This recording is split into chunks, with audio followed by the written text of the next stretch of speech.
Assalamualaikum warahmatullahi wabarakatuh, teman-teman semua. Wah, luar biasa. Waalaikumsalam Yes, warahmatullahi Waalaikumsalam. wabarakatuh. yes, alhamdulillah banget. Kita Warahmatullahi sudah, ya, thank you, thank you. Ada 100 orang peserta hadir hari ini, Mas Aldo dan Mbak Mei. Luar biasa, Luar terima biasa. kasih teman-teman. Dan semoga kita diberkahi kelimpahan, kemudahan, serta juga kelancaran dalam segala urusannya, mulai hari ini ke depannya. Ya, oke, so Bapak Ibu sekalian, tanpa banyak bicara lagi, kita buka sekarang. Ini sesinya, intinya, ini sesi dagingnya adalah benar-benar bagaimana 4 tips. Sebagai orang sales, kita harus melakukan pertemuan. Ya, jadi simpelnya Bapak Ibu sekalian, kita melakukan telepon, bertemu dengan orang, berbicara dengan orang, we make money. Ya, saya ulang ya. Perhatikan, silakan dicatat. Jadi kita telepon orang, kita temui orangnya, dan kita bicara dengan orangnya, dan we can make money. Ya, itu sebabnya kenapa profesi, saya bilang profesi bukan pekerjaan ya. Kenapa? Karena kalau sales itu tidak berjenjang, Bapak Ibu sekalian. Ya, sales itu tidak berjenjang bukan berarti di struktur organisasi tidak berjenjang, bukan. Tapi sales itu ilmu yang tidak berjenjang, ilmu yang tidak harus orang di umur sekian, di tahun sekian baru mendapatkan ilmu baru, tidak. Maka saya bilang sales itu profesi. Ya, profesi sama. Kalau mau dapat ilmunya, tetapi kalau mau dapat pengalamannya, maka profesinya bisa lebih besar dari sana. Bapak Ibu sekalian tadi sudah melihat video profil dari saya. Saya banyak di perbankan, ya saya banyak di perbankan, tetapi hampir semua di perbankan dari BCA, Lipo, Danamon dan CIMB Niaga itu saya pegang tim sales hampir 200 ke atas ya. Bahkan terakhir di CIMB Niaga itu yang terdaftar di saya itu sekitar 500 sampai 600 orang. Ya, dan target saya terakhir di 1 triliun dengan pencapaian 1,3 triliun ya, 1,350 triliun tepatnya. Ya, angkanya keriting sih ya, kalau rupiah pasti angkanya keriting. Tapi kalau saya bulatkan itu di angka 1,350 triliun ya. Nah, yuk kita langsung mulai saja. Artinya kita sadar sebagai orang sales kita harus dapat berani, pertama berani dulu loh ya. Pertama berani dulu, untuk berani apa? Berani menghubungi orang. Berani menghubungi orang, berani untuk mengajak bertemu dengan siapapun. Dan yang ketiga, berani melakukan presentasi produk apapun. Dan yang ketiga, hanya dengan bertemu dan presentasi kepada orang-orang, itu membuat probabilitas kesuksesan Anda bertambah besar. Jadi saya ulang ya, sudah melakukan itu dengan rutin, komit, dan konsisten, hanya memperbesar kemungkinan Anda sukses. Ya, nggak ngejamin, tidak ada sesuatu hal yang menjamin dengan melakukan itu maka jaminannya 100% tidak. Tapi dengan melakukan telepon dengan baik dan benar, dengan melakukan janji temu dengan baik dan benar, dengan melakukan presentasi dengan baik dan benar, maka Anda dengan sangat mudah melakukan closing untuk meningkatkan performa.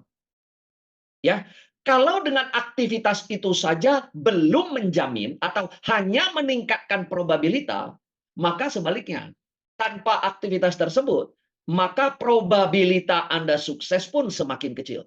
Saya sebelum nanti men-share kepada Anda 4 tips atau 4 strategi dalam melakukan penjualan kepada orang, saya akan menceritakan kepada Anda logika angka dasarnya dulu. Ya, logika angka dasarnya dulu. Kalau angka dasarnya ketemu, skill ditingkatkan, barulah angka Anda probabilitasnya meningkat. Ya, saya ulang ya, saya ulang. Maka jika prosesnya sudah benar, hitungan angka kuantitas dan kualitasnya sudah benar, baru dapat meningkatkan probabilitas kesuksesan Anda.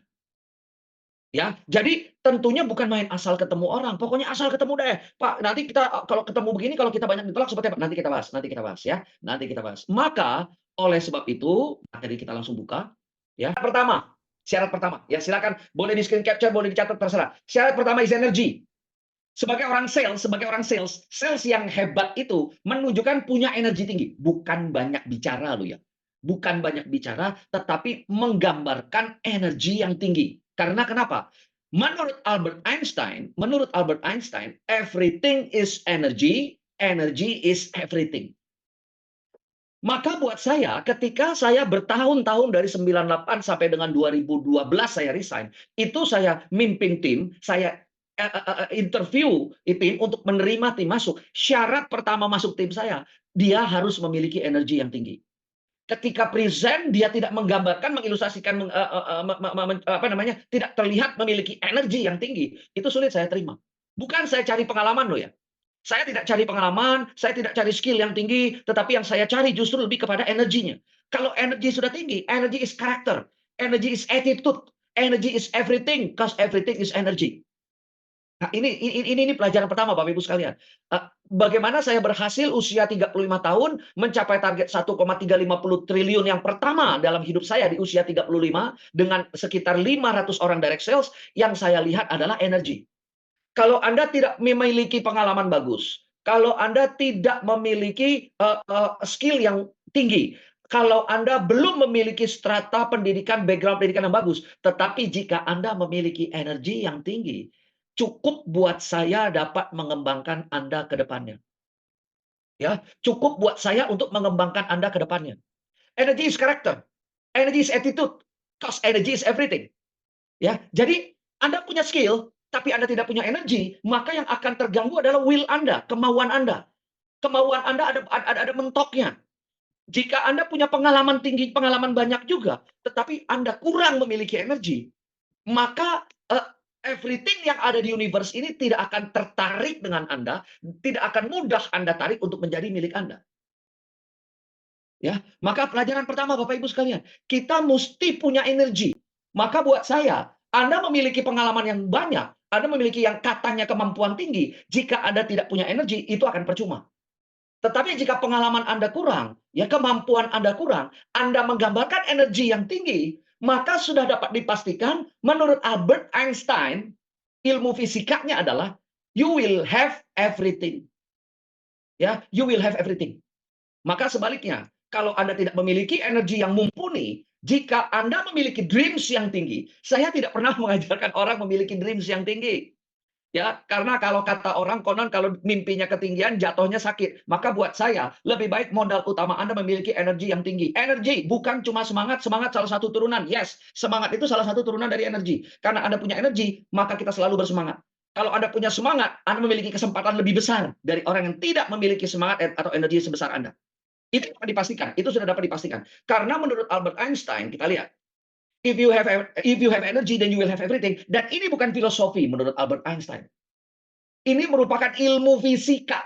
Jadi sudah tidak bisa didebat.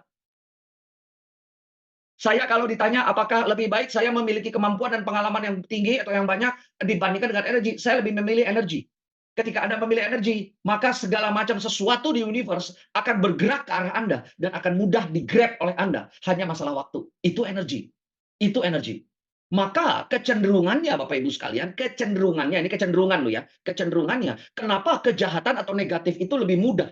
Karena umumnya orang yang memiliki sifat jahat atau orang yang sifat negatif itu lebih kuat dibanding orang yang bersifat positif. Kalau Anda agree sama Anda, silakan ketik di kolom chat.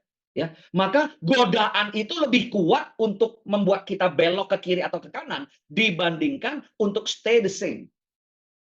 Sebagai orang sales, buat saya yang paling mudah, Anda sebagai leaders, yang paling mudah adalah Anda lihat siapa tim Anda yang paling memiliki energi tinggi.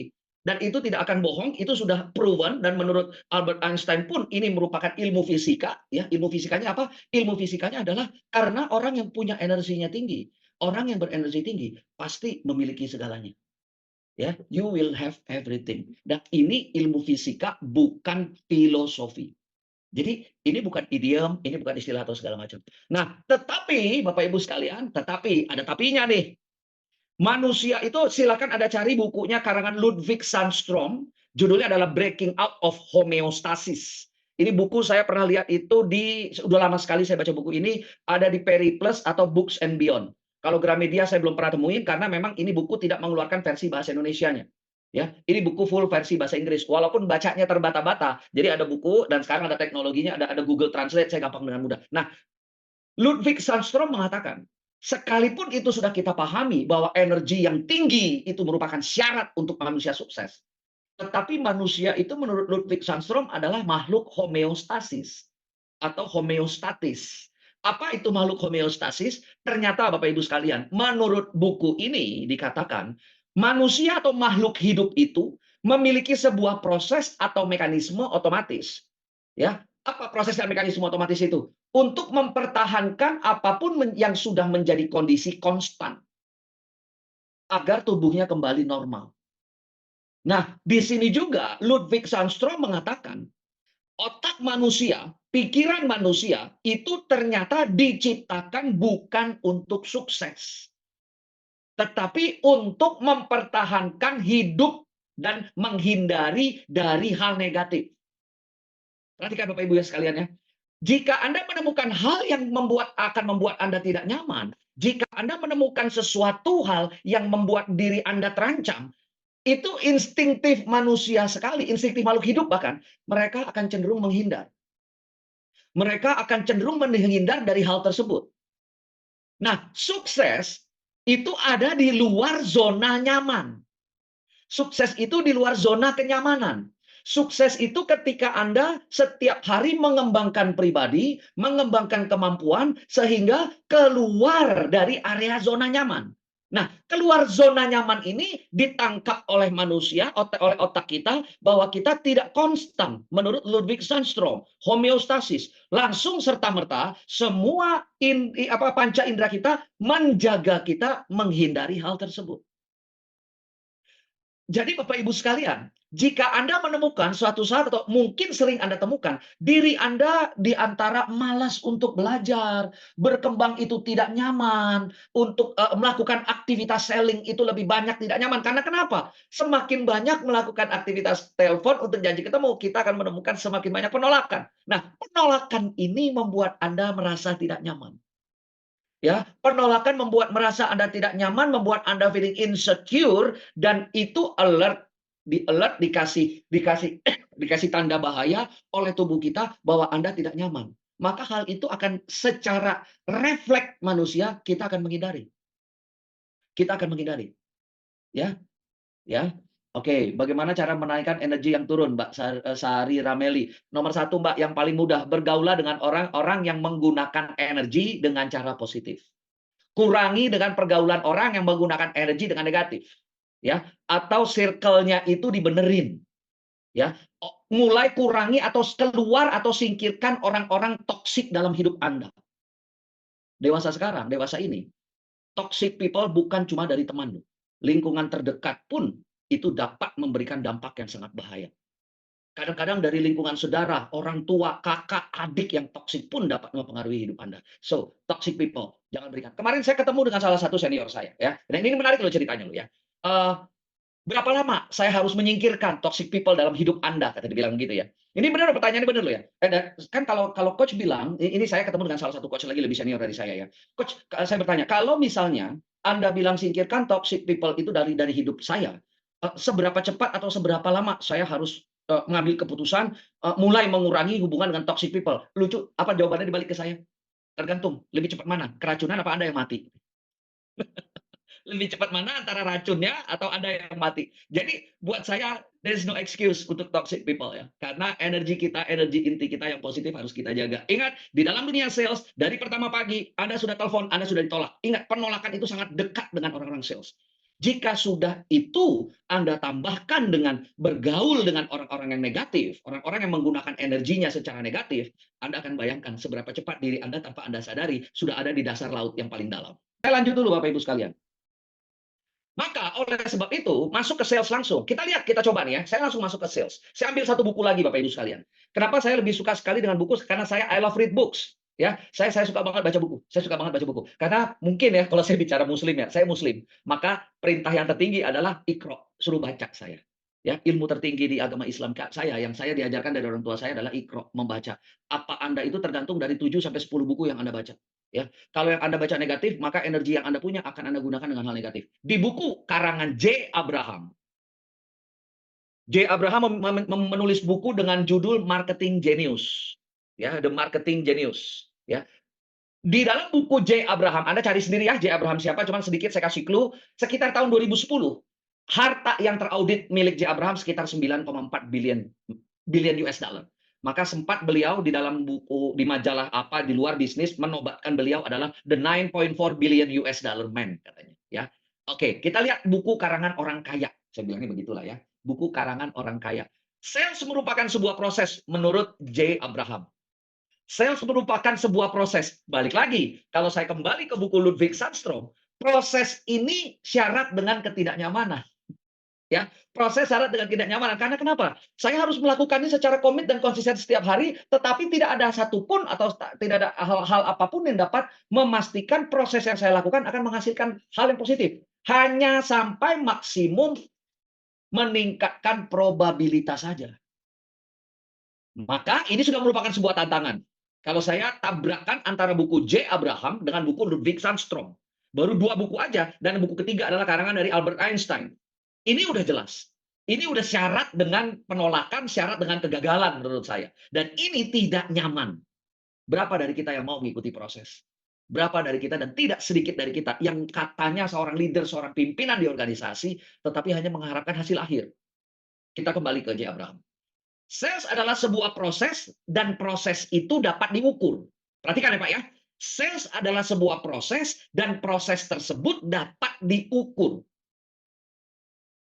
Ya, maka jika Anda selama ini di dunia sales sudah merasa melakukan proses, tetapi apapun yang Anda kerjakan tidak dapat diukur, maka menurut J. Abraham harus ada perbaikan yang fundamental. Sales adalah sebuah proses, proses dapat diukur, dan apapun yang terukur dapat dikembangkan. Ingat lo ya, apapun yang terukur dapat dikembangkan. Ya, jadi kalau Anda bilang, apakah sales dapat dikembangkan? Tergantung. Apakah Anda melakukan proses yang dapat diukur? Kalau Anda melakukan proses yang tidak terukur, maka sudah dapat dipastikan Anda tidak dapat mengembangkan apapun yang Anda kerjakan. Ya, dan sekali lagi, udah berproses, diukur, kembangin. Berarti sudah proses, diukur, proses lagi. Jadi, paham ya, ada ya? Ini syarat kegagalan banget, syarat membuat tidak nyaman. Ini udah pasti otak manusia, otak kita semua tuh akan menghindari hal ini. Karena kenapa? Waduh, bertubi-tubi nih, gitu loh. Prosesnya harus berulang. Oke?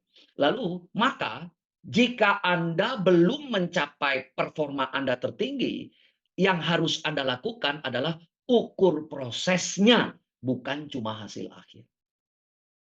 Ingat lo ya, proses, ukur. Berarti setelah ukur kita tahu apa yang salah dan apa yang harus diperbaiki. Saya ulang ya, kita berproses nih, A, B, C, D, E, F, G misalnya. Setelah kita ukur, ternyata G salah, H salah, cuma A yang benar. Satu lagi, Anda sudah mengalami hantaman yang pertama itu, kegagalan. Pertanyaannya, setelah tahu ini gagal, ini gagal, ini gagal, lalu Anda harus mengerjakan hal yang berbeda, KLMNO, seberapa cepat Anda switch? Atau Anda lebih dulu membentengi diri Anda, atau otak manusia secara refleks, aduh Pak, ingat lu nggak nyaman, aduh gue udah capek-capek, gagal, udah sampai sini gagal, udahlah, gue memang bukan orang sales. Unfortunately, sayangnya, di perusahaan A, saya resign karena merasa gagal, dan saya bilang saya bukan orang sales. Saya pindah ke perusahaan B, saya juga melamar sebagai orang sales. Kan selalu seperti itu. Nah, ini yang perlu kita lihat ya Pak ya. Maka proses dapat diukur, apapun yang diukur dapat dikembangkan. Maka jika Anda hanya mengukur hasil akhir, banyak hal di proses yang tidak akan Anda temui. Dan membahas hasil pun membuat Anda tidak nyaman. Memang sukses itu ada di luar lingkaran kenyamanan. Jadi mau Anda bahas hasil kayak, mau Anda bahas proses kayak, Anda akan sampai kepada konklusi akhir ada sesuatu yang harus Anda perbaiki dan Anda rubah. Nah, perbaikan dan perubahan ini apakah akan membuat kita nyaman? Nggak nyaman lagi. Jadi sama, tetapi melihat hasil akhir, diplototin hasil akhir 24 jam penuh, tidak akan membuat angka itu berubah. Tapi mengambil tindakan yang jelas, itu jelas akan membuat berubah. Maka saya lanjut sekarang, saya lanjut. Maka oleh sebab itu, Bapak Ibu sekalian, apa yang harus diukur? Nah, penjualan ini kan soal angka. Selling is a numbers game. Selling itu adalah sebuah permainan angka. Nah, kalau permainan angka, artinya it's just another games. Ini gamesnya seperti apa? Anda harus pahami. Rule of the gamesnya seperti apa? Rule of thumb-nya seperti apa? Maka saya ambil contoh. Jika satu dadu itu ada 6 mata, saya ulang kalau kecepatan bisa langsung ketik di kolom chat. Jika satu dadu itu memiliki 6 mata, maka mata dadu 4 itu hanya ada satu. Saya ulang, jika satu dadu ada 6 mata, maka mata dadu 4 itu hanya ada satu. Jika saya lempar satu kali, perhatikan nih Pak ya, jika saya lempar satu kali satu dadu, maka probabilitas muncul mata dadu 4 itu hanya 1/6. Kenapa 1/6? Karena dari satu dadu hanya ada 6 mata. Mata dadu 4 hanya ada satu. Maka kalau satu kali lemparan, kemungkinan muncul mata dadu 4 adalah 1/6. Satu kali lempar, hanya 1/6. Bukan satu kali loh kesempatannya muncul, tapi 1/6 karena ada 6 mata. Perhatikan Bapak Ibu sekalian. Maka untuk meningkatkan yang 1/6, probabilitas 1/6 ini menjadi muncul satu kali, minimal kita harus melempar 6 kali satu dadu. Bayangkan Pak, hanya untuk mengeluarkan satu mata dadu, yaitu mata dadu 4, kita harus melempar 6 kali. Kebayang dong Pak? Ya, setelah harusnya matematikanya 6 mata dadu 4 1 untuk meningkatkan 1/6 jadi 6 ya lempar 6 kali. Logika hitungan matematika seperti itu. Tapi setelah saya lempar 6 kali, ternyata muncul 3 kemungkinan lain minimal. Yang salah satu di antaranya adalah musuh dari otak manusia. Yaitu apa? 6-6-nya tidak muncul mata dadu 4.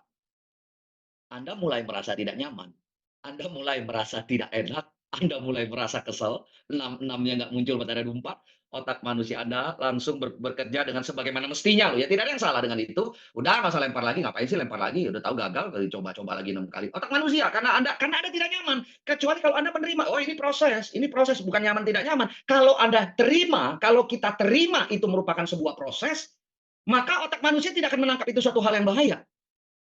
Tapi kalau Anda menangkap ini adalah satu penolakan, 6 kali kegagalan, maka secara otomatis otak manusia bekerja sebagaimana mestinya, Anda akan mulai menghindari kegiatan tersebut. Kemungkinan kedua muncul. Salah satu dari 6 itu satu muncul mata dadu 4.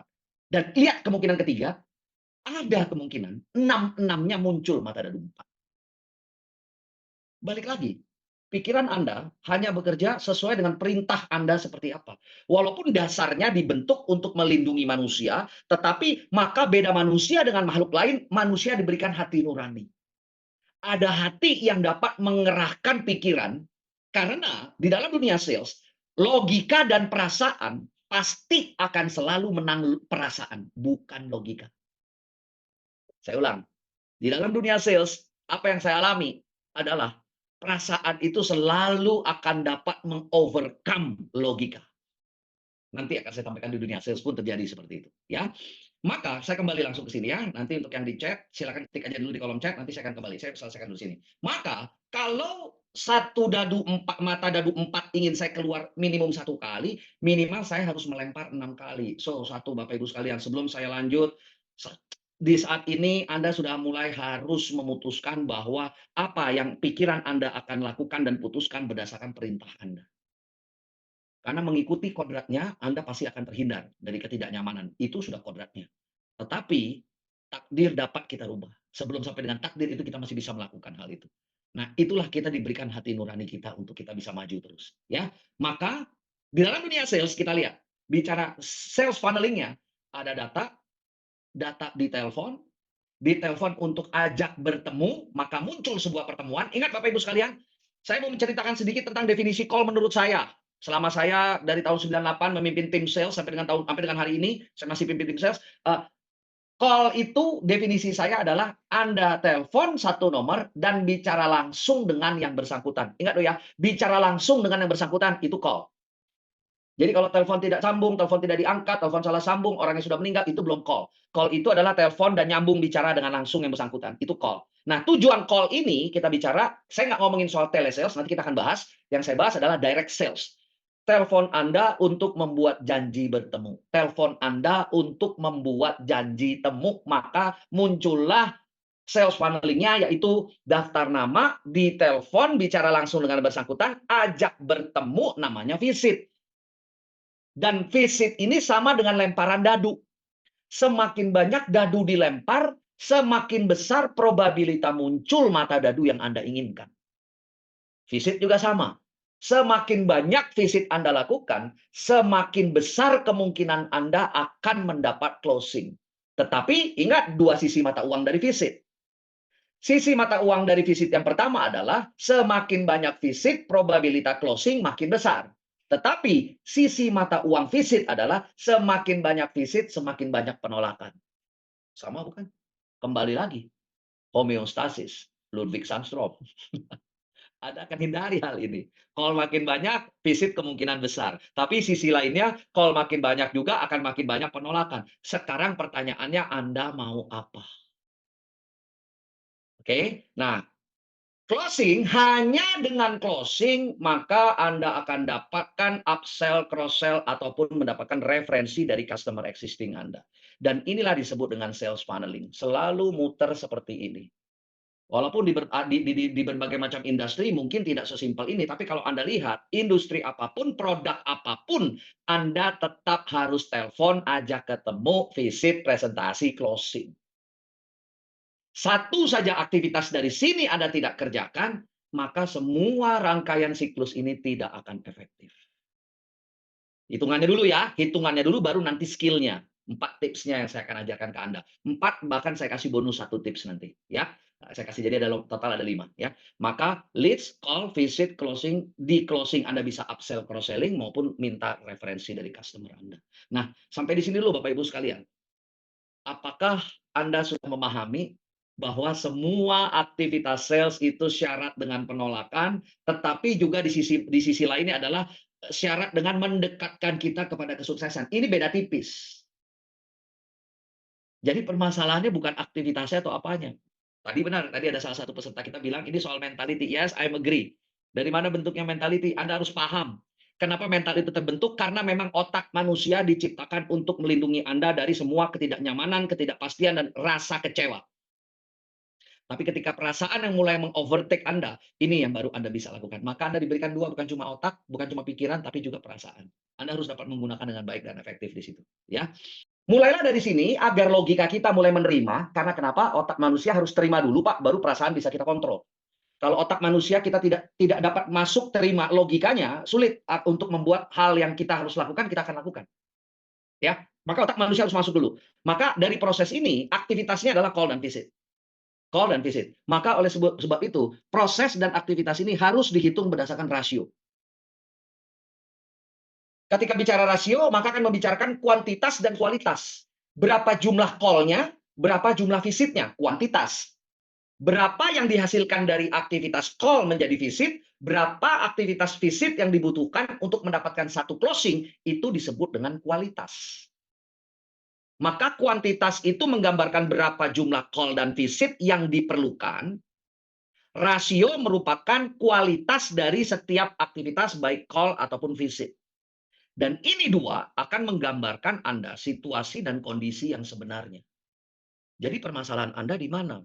Permasalahan Anda itu akan dapat terlihat jelas di dalam aktivitas dan prosesnya. Balik lagi, call syarat dengan penolakan, kegagalan. Visit juga syarat dengan penolakan. Ingat, Ludwig Sandstrom, homeostasis, menghindari ketidaknyamanan. Maka berapa banyak orang sales, bahkan klien saya, itu sangat tidak setuju dengan call dan visit. Saya tidak heran. Ya, yang berbicara itu bukan hati nurani mereka, yang bicara itu otak mereka, naluri instingtif manusia untuk menghindari ketidaknyamanan. Itu cuma masalah pemahaman dari sebuah aktivitas dan pemahaman dari sebuah hal yang harus diperdalam. Nah, maka ini Bapak Ibu sekalian, ya. Call dan visit ini kita lihat. Lalu saya masukkanlah menjadi rasio. Kita lihat begini. Saya punya daftar nama. Daftar nama harus di-call. Call itu adalah, saya ulangi lagi, telepon, nyambung, dan bicara langsung dengan yang bersangkutan. Call ini akan menghasilkan visit.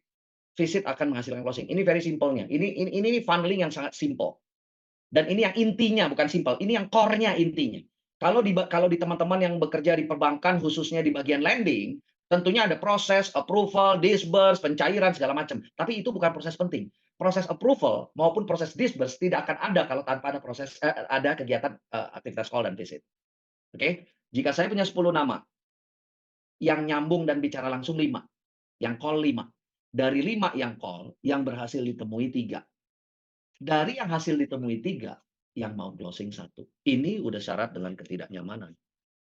Ini udah syarat nggak nyaman. Ya, 10, 5, 3, 1 loh. Dari 10 jadi cuma 1 loh, Pak. Kalau saya ngambil garis gampangnya itu dari 10 maka 1.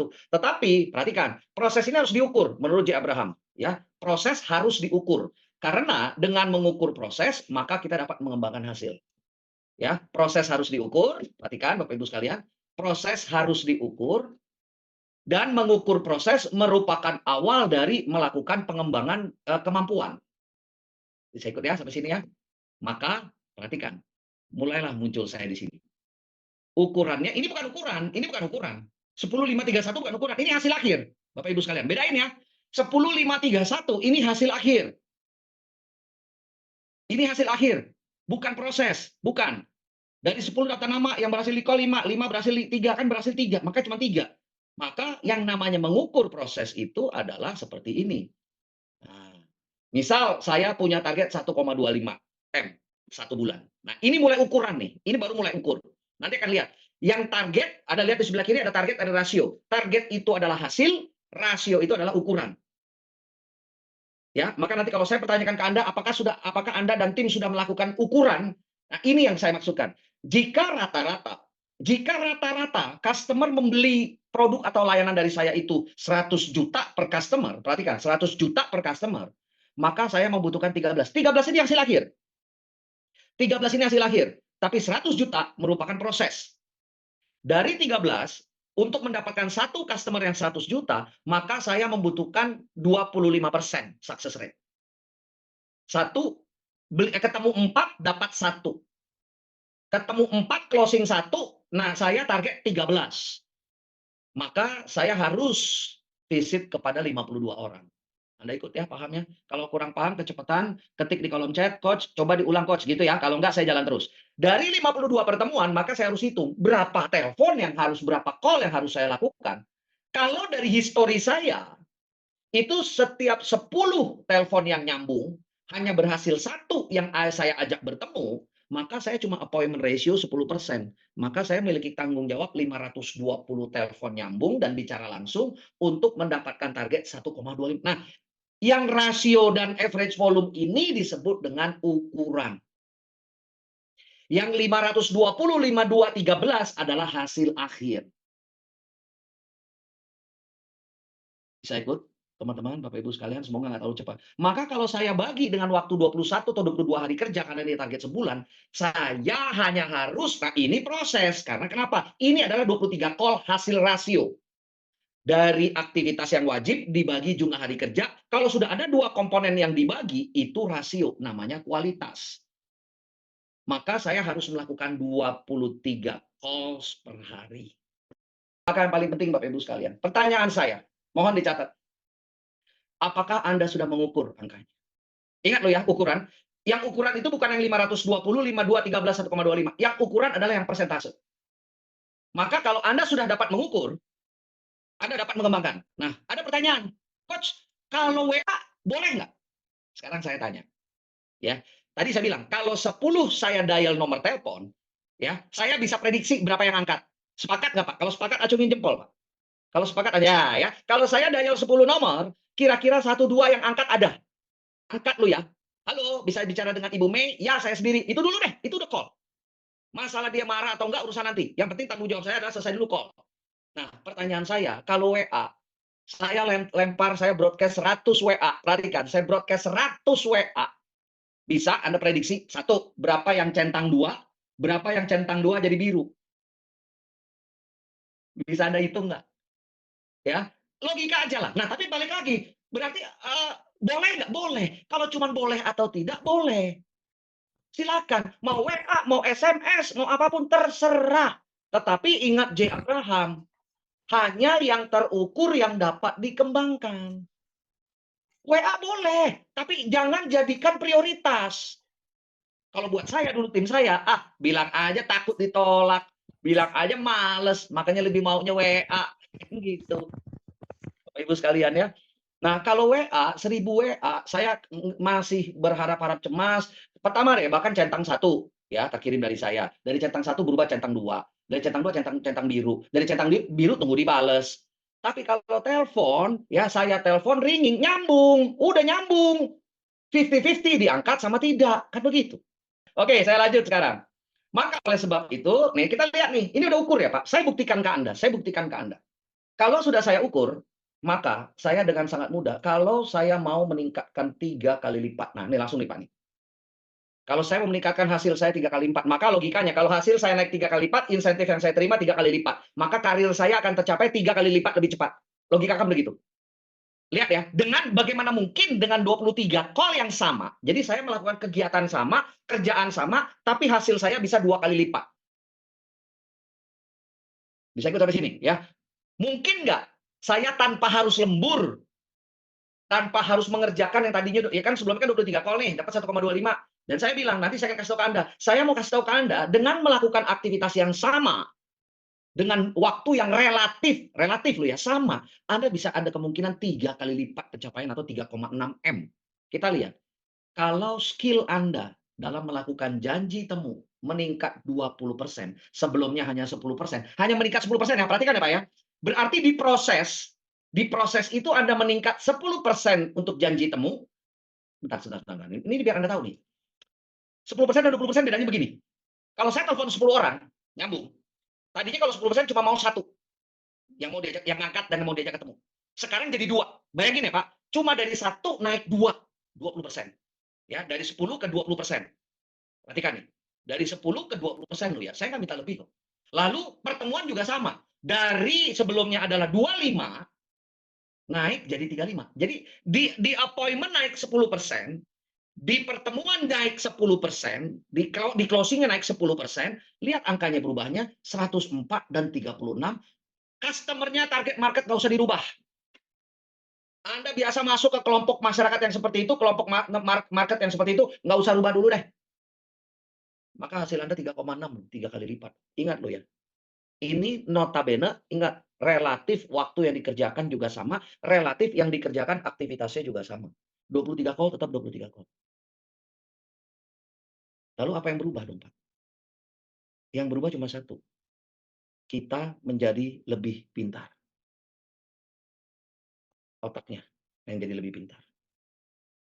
Anda meningkat cuma 10% di proses, 10% di appointment, dan 10% di closing. Naiknya 300%. Loh, ini ilmu fisika. Betul, ada 3 kemungkinan. Ya, kayak tadi, 3 kemungkinan dadu, 1 gagal, 2 benar, 2 ya 50% berhasil, 3 100% berhasil. So, pertanyaan saya sekali lagi, apakah Anda sudah mengukur proses Anda? Sekali lagi seperti itu. Ingat, bukan cuma hasil akhir. Call dan visit itu hasil akhir. Aktivitas berapa yang dilakukan itu hasil akhir. Maka yang ditanya adalah apakah Anda sudah melakukan mengukur proses Anda? Apakah Anda sudah mengukur proses Anda? Ini yang perlu Anda perhatikan dengan baik. Ya, terkadang Anda merasa bahwa saya ukur kok coach, kita ukur kok. Ukurnya bagaimana? Ya, tiap hari kita tanyain berapa call-nya, berapa closing-nya. Closing-nya kita tanyain kok berapa satu customer berapa ini berapa segala macam kita tanyain. Bukan itu yang Anda ukur. Yang Anda ukur adalah prosesnya. Yang Anda ukur adalah prosesnya. Nanti kan Bapak Ibu sekalian ya, yang Anda ukur adalah prosesnya. Nah, ini yang perlu Anda pelajari. Nah, pertanyaannya, bagaimana meningkatkan rasio tadi menjadi 10% dan menjadi 23%, menjadi 35%. Ya. Nah, betul tuh Pak Isanus. Ala bisa karena biasa, maka jadi ahli deh, betul. Nah, maka Anda lakukan tiap hari. Nah, tapi kita lihat skill apa yang diperlukan. Yuk, nah ini dia sebelum kita masuk ke 3 tips yang sesuai dengan judul kita ini nih ya, judulnya tetap ini ya. Perhatikan, ini dari 3 kali. Maka, perhatikan Bapak Ibu sekalian, ini 3 skill-nya. Sebelum saya sampai ke skill, berarti aktivitas sales ada berapa? 2 ya Pak ya, mohon dicatat. Aktivitas sales itu cuma 2 yang harus Anda ukur. Berapa call, berapa visit. Produk apapun, industri apapun Anda. Berapa call, berapa visit. Cuma bentuk call-nya. Kayak tadi saya ambil contoh ekstrim. Ya. Tukang tahu bulat, bentuk call-nya bukan telepon. Tukang tahu bulat, bentuk call-nya bikin jingle. Tahu bulat, dimasak dadakan. Kan kayak gitu. Nah, diputar berulang-ulang, itu bentuk call mereka. Ya, itu bentuk call mereka. Bagaimana di industri Anda? Kalau sekolah bagaimana industrinya? Kalau rumah sakit, call-nya bagaimana? Nah, maka tinggal kita define definisi atau aktivitas call-nya di masing-masing industri. Tetapi, untuk bicara konsep call-nya dan visit, itu 2 aktivitas. Jadi aktivitas sales itu cuma 2, yaitu call dan visit. Saya ulang, aktivitas sales itu ada 2, call dan visit. Produk apapun Anda, industri apapun Anda, pikirkan bagaimana membuat call orang untuk hadir datang ke tempat Anda dan bertemu dengan Anda. Karena hanya pertemuan yang dapat meningkatkan kemungkinan terjadi pembelian atau penjualan. Maka 2 aktivitas, call dan visit. Kita lanjut kalau begitu. Jika rasio kita bahas, jika dari jumlah data yang berhasil dihubunginya rendah, yang berhasil bicara artinya ini kualitas data Anda tidak bagus. Nah, kalau kualitas data Anda ini tidak ada hubungannya dengan kemampuan menjual ataupun kemampuan presentasi Anda. Berarti Anda menghubungi data yang tidak bagus. Dari mana ketahuannya? Saya dapat 100 nama yang nyambung dan bicara langsung. Nyambung dan bicara langsung. Ini bukan AB ya, tapi nyambung dan bicara. Ini satu kondisi yang sama. Udah nyambung bicara. Nah, dari 100 yang nyambung dan bicara cuma 5. Maka artinya kualitas database-nya rendah. Ya, maka saya ulangi Bapak Ibu sekalian, kualitas database itu bukan dari customer-nya. Misal, Pak, ini customer-nya dokter semua. Ya, kalau teleponnya salah sambung kan sama juga bohong. Jadi jangan salah sangka ya Pak ya. Seringkali tim saya dan saya juga beranggapan yang namanya kualitas data itu adalah orang-orang yang punya pekerjaan bagus, orang-orang yang punya duit banyak, orang-orang yang kaya, orang-orang tajir. Bukan. Kualitas database itu alasannya dasarnya cuma satu, dari jumlah data berapa yang berhasil ditelepon dan angka teleponnya itu kualitas datanya. Maka, perhatikan rasio berikutnya, namanya appointment ratio. Appointment ratio itu adalah yang nyambung. Misal, halo, assalamualaikum, waalaikumsalam, bisa bicara dengan Pak Aldo? Ya, saya sendiri. Nyambung. Ini data berkualitas. Ini data berkualitas. Karena kenapa? Nomor telepon dan orangnya masih ada. Kalau saya telepon dengan assalamualaikum, bisa dengan Pak XYZ, sudah meninggal, ini data nggak berkualitas. Atau nggak diangkat, itu data nggak berkualitas. Nah, yang nyambung, halo, assalamualaikum dengan Pak Aldo, ya saya sendiri, itu call. Tapi ketika saya bicara call, visitnya tidak banyak, dari 10 call tidak ada yang mau visit, atau appointment ratio rendah, maka skill yang harus Anda latih adalah appointment skill. Kalau mau undang saya akan berikan pelatihan bagaimana teknik appointment skill. Sekarang pun saya akan berikan step by step-nya. Oke? Appointment skill. Banyak sekali Anda bisa pelajari di luar. Yang ketiga, yang sudah ketemu, gagal dibuat closing. Atau kita sebut rasionya adalah success ratio atau closing ratio. Maka di sini, jika rasionya kecil, dua skill-nya, presentation dan closing skill. Maka saya ulang summary-nya, Pak. 2 aktivitas, 3 skill. Itu di sales. 2 aktivitas, 3 skill. Aktivitasnya call dan visit. Skill-nya adalah appointment, presentation, dan closing skill. Negosiasi itu ada di closing skill. Handling objection itu ada di closing skill. Jadi ada 3 skill besar untuk Anda kuasai, appointment, presentation, dan closing skill. Maka sekarang ini, saya dipanggil klien untuk ngajar itu nggak pernah dibilang ngajar, Pak. Untuk motivasi, Pak, nggak bisa. Mau skill apa yang Anda kuasai? Pak, ini rasio tim saya untuk janji ketemunya susah nih, Pak. Nih. Ya, kita latih appointment. Pak, pertemuannya banyak, nggak ada yang closing. Maka yang saya latih teknik presentasi dan teknik untuk closing yang di mana di dalam teknik closing itu ada handling objection, ada apa namanya, ada closing teknik, ya, ada di situ ada semua di situ untuk closing skill. Yes, lanjut ya Pak. Kalau nggak ada pertanyaan lagi silakan. Silakan langsung di kolom chat, ketik di kolom chat jika ada yang concern. Saya masuk ke menu utama kalau gitu pas di setengah jam terakhir Pak, ya. Kita sebut teleselling strategi. Saya mau meluruskan kalimat ini. Seringkali ini saya dipenggal-penggal sama beberapa orang sehingga pemahamannya memiliki pemahaman yang seolah-olah memiliki pemahaman yang salah. Ketika saya ketemu sama direct sales, saya ajarkan kemampuan teleselling. Mereka bilang saya akan merubah mereka menjadi telesales. Ya, banyak, nggak cuma 1-2 perusahaan, nggak cuma 1-2 orang, tapi selalu. Ketika saya udah menyebut teleselling, mereka mulai alergi, mereka berpikir dengan telesales. Pak, itu kan telesales, Pak. Nah, maka saya mau memastikan perbedaannya. Perbedaan teleselling. Ingat, teleselling itu tujuan utamanya adalah satu, menjual produk atau jasa dengan cara mencari pengambil keputusan. Lalu membuat janji si pengambil keputusan untuk kunjungan penjualan dan presentasi penjualan. Perhatikan, ini merupakan satu kalimat yang saya penggal menjadi 3. Tujuan utama teleselling adalah menjual produk atau jasa dengan mencari pengambil keputusan untuk membuat janji dan kunjungan kepada mereka supaya dapat melakukan kunjungan penjualan dan presentasi penjualan. Ini teleselling. Bisa ikut ya? Jadi menjual produknya bukan di telepon. Menjual produknya adalah ketika ada kunjungan penjualan dan presentasi penjualan. Itu teleselling. Kita lihat kalau telesales. Sales itu result. Perhatikan, telenya sama ya. Sales itu result, kalau selling itu aktivitas yang akan mengarahkan kepada penjualan. Beda ya, tinggal tambahin tele depannya. Maka kalau telesales itu hanya hasil akhir. Kalau teleselling, aktivitas yang akan mengarahkan kepada penjualan. Kalau telesales satu transaksi, maka kalau orang telesales itu cuma jual satu produk, tetapi kalau selling menuntut continuous relationship. Kalau sales itu cenderung di beberapa pemahaman itu merupakan satu departemen, sementara selling is everyone's responsibility. So, saya harap teman-teman semua peserta hari ini memahami perbedaan antara telesales dan teleselling. Ya, yang saya mau jelaskan strategi tips dan strategi dan tipsnya itu lebih kepada teleselling, bukan telesales. Bisa ikut sampai sini Bapak Ibu sekalian? Bisa ikut ya? Saya harap dan saya yakin bisa ikut semuanya. Clear. Maka sales result, telesales itu result, teleselling itu aktivitas-aktivitas yang akan mendrive kepada closing. Saya ulang sekali lagi. Telesales satu transaksi, kalau selling continuous relationship. Lihat ya, di sini ada continuous, ada activities kata keywordnya. Dan yang terakhir, selling is everyone's responsibility. Maka kalau Anda punya tim sales harus dapat melakukan teleselling, bukan telesales. Oke, yuk kita mulai lanjut di sini. Maka ada beberapa teleselling strategi.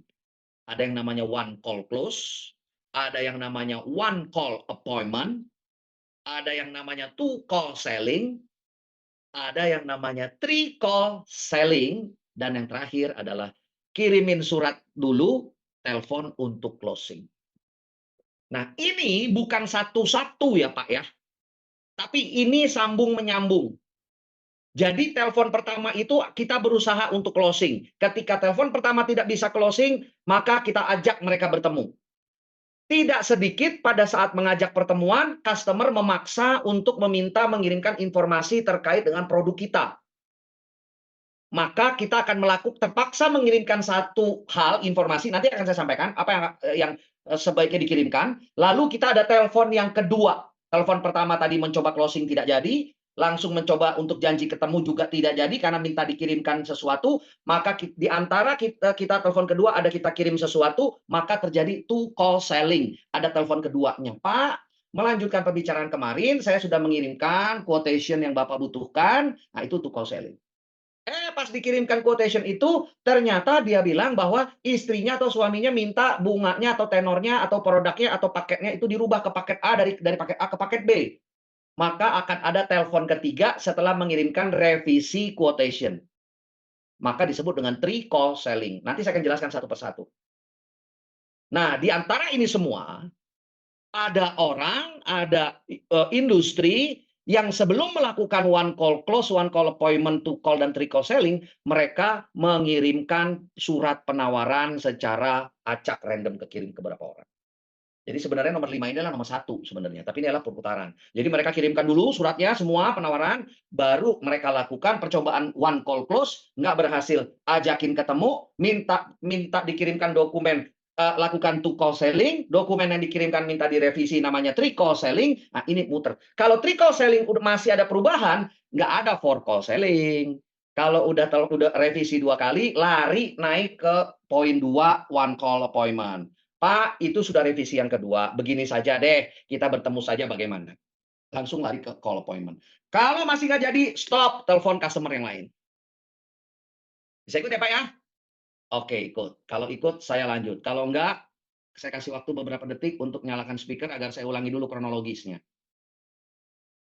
Oke, kalau begitu. Saya coba lihat di kolom chat dulu ya. Saya memastikan juga, are you with me? Are you with me gitu ya. Oke, saya pilih nomor 5 jadi step awal. Clear? Boleh, boleh. Nanti saya akan jelaskan semuanya, Pak.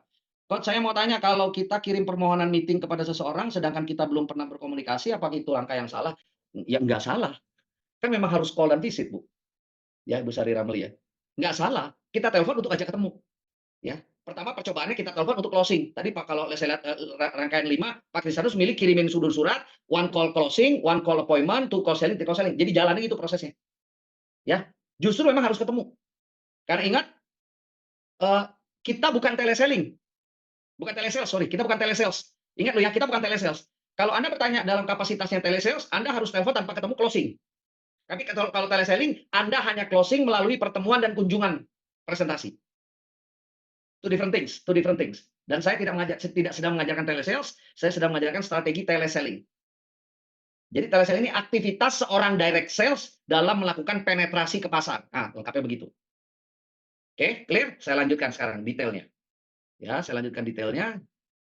Oh, sorry. Ya, saya lanjutkan detailnya. Yuk, kita mulai masuk. Apa tips and tricks untuk melakukan one call close? Atau one call sudah jelas ya, nggak pakai tips and tricks ya. Kalau one call telepon langsung dijual. Nah, ini saya langsung lompat ke yang kedua, call appointment atau janji temu. Maka pertama, tips and tricksnya, ingat kalau Anda mau buat janji pertemuan, ingat hanya jual pertemuan, tidak ada menjelaskan produk atau layanan sekecil apapun, sedikit apapun. Memang tujuannya memancing penasaran orang, akhirnya mau bertemu.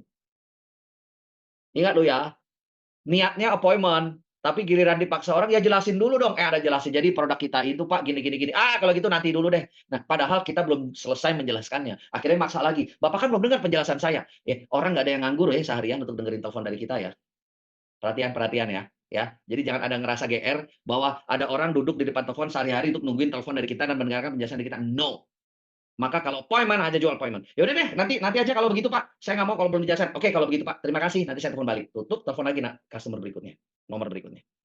Yang kedua, buat appointment lebih awal. Maksudnya begini, kalau saya teleponnya hari Senin pagi, pilihan pertama untuk janji ketemunya adalah Senin siang atau paling telat Selasa pagi. Senin siang atau Selasa pagi. Jadi kalau masih kosong ya, jangan Anda telepon Senin, tapi Anda buatnya Senin minggu depan. Padahal Selasa ke depannya seminggu ini kosong. Nggak. Kalau bisa buat serapat mungkin. Lebih awal tuh maksudnya serapat mungkin. Kalau memang belum ada agenda lain.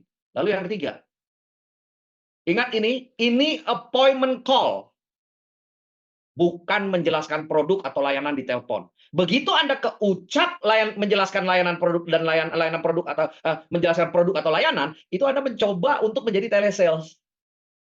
Dan bisa saya prediksikan kemungkinan gagal akan lebih tinggi. Kenapa? Karena telesales ada lagi strategi dan tekniknya. Jangan dicampur. Dan yang keempat, Anda tidak akan dapat mengatasi keberatan di telepon. Saya kecewa dengan perusahaan Anda, saya tidak mau beli. Oke Pak, besok atau lusa saya bisa bertemu Bapak. Jadi Anda tidak akan pernah bisa menjelaskan apapun atau mengatasi keberatan. Harganya terlalu mahal sih Mas. Ya Bapak kan belum coba dulu Pak. Ini bukan makanan atau minuman yang bisa dicoba. Oke? Dan yang kelima, jangan pernah email atau WA apapun. Ingat loh ya, ini kita ngomongnya konteksnya janji temu loh ya. Tapi nanti kalau dia maksa Pak, akhirnya jadi two call selling atau three call selling. Maka nanti lihat, ini janji ketemu konteksnya. Kalau Anda memang mau maksa untuk janji ketemu, tidak ada jelasin apapun, tidak ada mengirimkan apapun.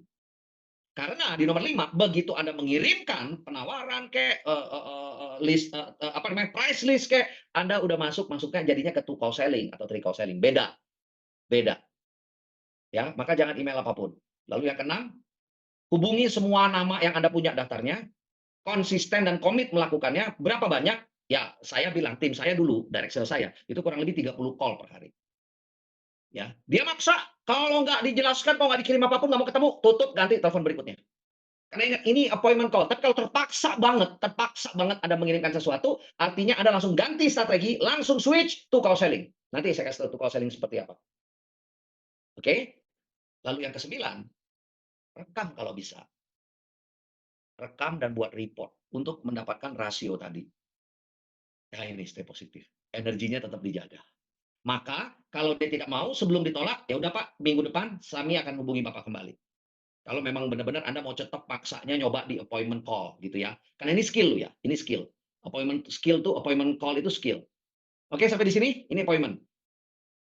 Satu dan lain hal, customer Anda maksa dan Anda tidak dapat berbuat apapun selain mengirimkan sebuah surat penawaran. Nah, ini disebut dengan to call selling.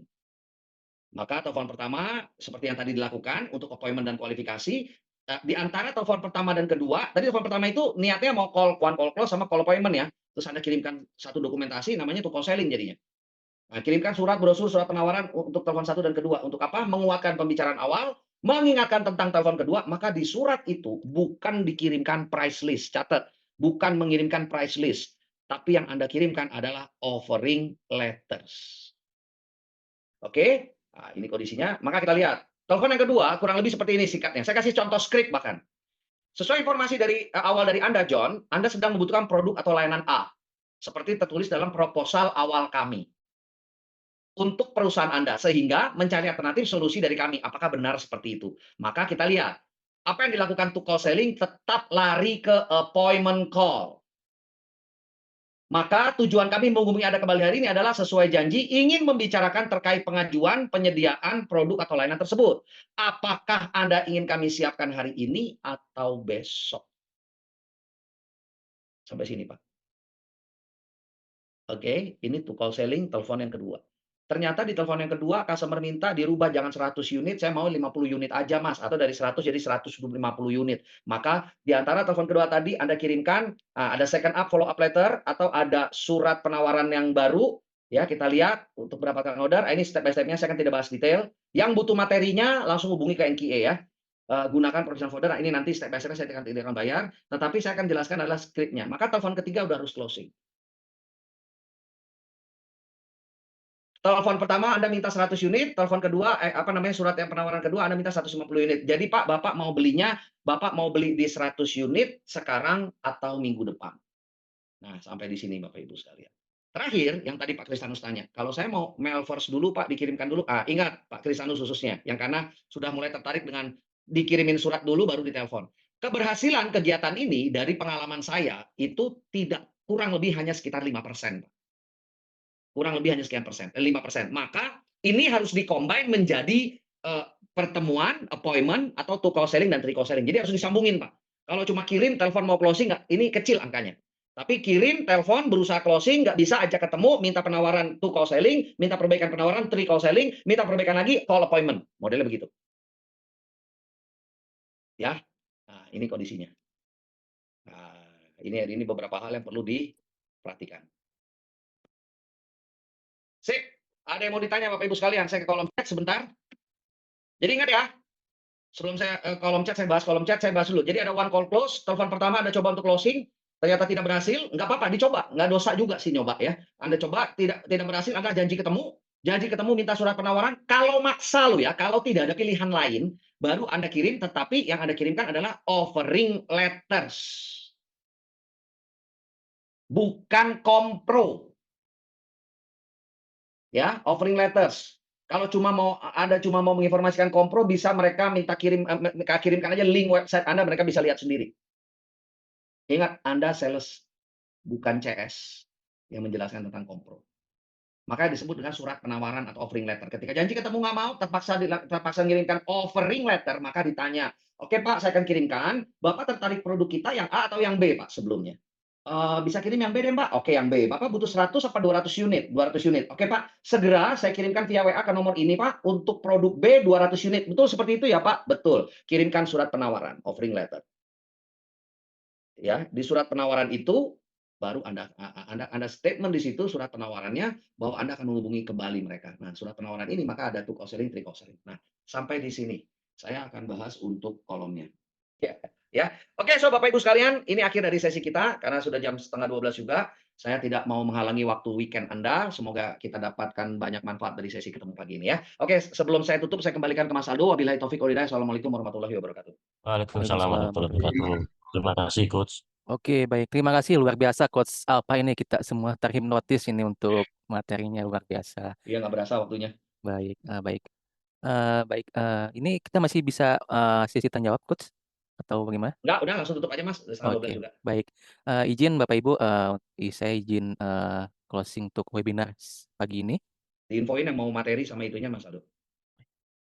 Baik, Bapak Ibu, untuk webinar kali ini free alias tidak berbayar. Namun jika Bapak Ibu ingin materi yang tadi isinya daging semua, kemudian mendapatkan sertifikat, kemudian ada e-book yang related dengan webinar kali ini, Bapak Ibu bisa foto barcode-nya atau bisa hubungi saya langsung. Silakan bisa dipoto barcode-nya. Silakan. Oke. Ya, ini untuk e-book-nya yang related dengan event kita hari ini, yaitu Closing the Sale, Simple Tips to Increase Your Confidence. Oke. Kemudian tak ada gading tak retak, kami mohon untuk inputannya dari Bapak Ibu semua untuk foto barcode-nya untuk kami input ke depannya lebih baik lagi. Silakan untuk difoto barcode-nya Bapak Ibu. Oke. Kemudian NKI Indonesia Linktree, Bapak Ibu bisa foto barcode-nya nanti akan ke link ke beberapa media sosial kita. Ada IG, ada WhatsApp, kemudian ada YouTube. Bapak Ibu bisa foto barcode-nya. Silakan. Demikian untuk webinar kali ini, Coach. Mungkin Oke, ada kata penutup, 1-2 kata, Coach, untuk penutupnya. ya di follow aja Instagramnya. Nanti Oke, informasi-informasi kelas-kelas selanjutnya adalah di Instagram saya. Thank you. oke. Oke, baik. Terima kasih Bapak Ibu semuanya Oke, yang telah menghadiri webinar kali ini. Izin saya tutup untuk webinar kali ini. Assalamualaikum warahmatullahi wabarakatuh. Waalaikumsalam Terima kasih warahmatullahi semuanya. Terima wabarakatuh. kasih.